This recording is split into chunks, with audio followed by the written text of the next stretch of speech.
Iyo fashanyo yatanzwe n'umukuru w'igihugu c'u Burundi ku mitumba 9 yagize ingorane y'ihindagurika ry'ibihe ijanye n'uruzuba muri komine Busoni na Kirundo yarigizwe n'ibiro 15 vy'intete n'ibiro 5 vy'umuceri.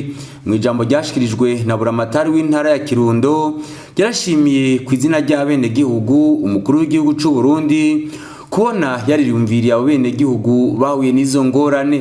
Jean-Claude Karegwa Ndenzako, umuhanuzi mukuru mu biro vy'umukuru w'igihugu ajejwe ibibazo vya politike, imibano, imico n'akaranga, yarashimiye nawe nyene abo bene gihugu kubona barigumije baraguma mu mihana yabo ntibahunga mu bihe bibi barimwo.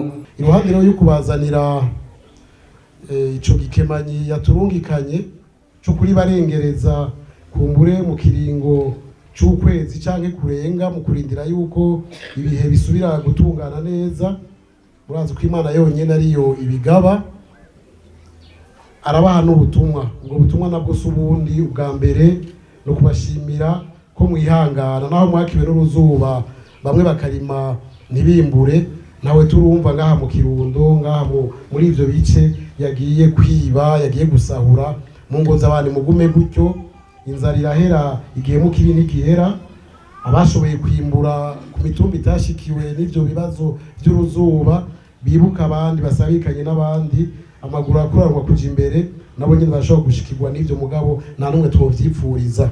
Kw'izina ry'umukuru w'igihugu c'u Burundi Jean-Claude Karegwa Ndenzako yasabye abo bene gihugu kubandanya baja ku kivi bakore n'iyindi mirimo ishobore kubasahiriza mu iterambere atari uburimyi gusa gutyo babandanye biteza imbere.